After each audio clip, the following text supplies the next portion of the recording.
Hi everyone and welcome to ScIQ. So I'm so sorry, but I have some really sad and bad news for you today. You know Ellen DeGeneres, Neil Patrick Harris, George Michael, Elton John, Ricky Martin, that hot guy from Prison Break? Yeah, all of those people are really sick and in need of God's love and some conversion therapy. Not.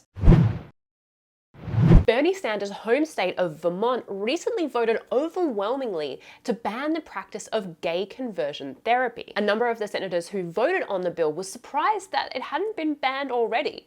And like those senators, you might be surprised to know that conversion therapy is still legal in most states outside Vermont. Today, people around the United States are still allowed to treat or cure homosexuality with a thing called adverse conditioning. What's adverse conditioning? Adverse conditioning includes behavioral, cognitive, and psychoanalytic practices linking homosexual thoughts to disgusting, negative, or painful stimuli in an attempt to change that person's sexual identity. Which is fine, except that gay conversion therapy is completely scientifically invalid and can be psychologically harmful to the people that go through it. For example, take the Journey to Manhood program, where participants pay $600 for a weekend retreat, where they go through things like taking nausea-inducing drugs whilst watching gay porn, having the individual snap an elastic band around their wrist when they're aroused by same-sex erotic images or thoughts, using shame to create aversion to same-sex attraction, orgasmic reconditioning, visualization,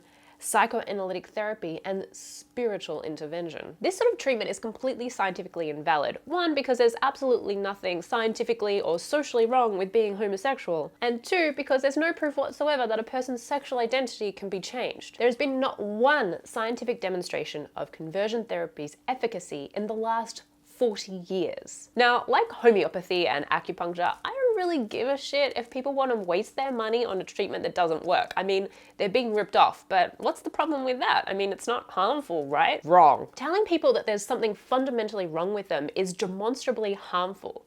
Because it utilizes anxiety and shame, it can lead to damaged self-esteem, and can also lead to depression and even suicide. Now, the case studies of people who have had to go through conversion therapy are pretty horrifying and distressing.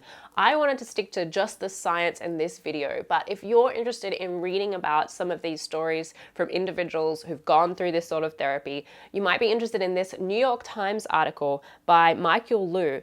It goes into horrific detail about just how traumatizing gay conversion therapy can really be. Now, obviously, we need to do something to stop harm to these kids, which is why Vermont passed its law. Colorado also tried to pass a law banning gay conversion therapy, but just this week, that law was blocked by Republicans in the Senate. Now, the only way this practice can be stopped is if the people demand it, just the same way they did in Vermont. If you're interested in trying to stop gay conversion therapy from happening in your state, it's your responsibility to do something about it. So check out the links below where you can write to Democrats and Republicans in your state and tell them that gay conversion therapy is not acceptable. Hi everyone, I'm Jade Lovell, resident science nerd on the Young Turks Network. You're watching ScIQ and we know you don't want to miss an episode, so please click the subscribe button down below.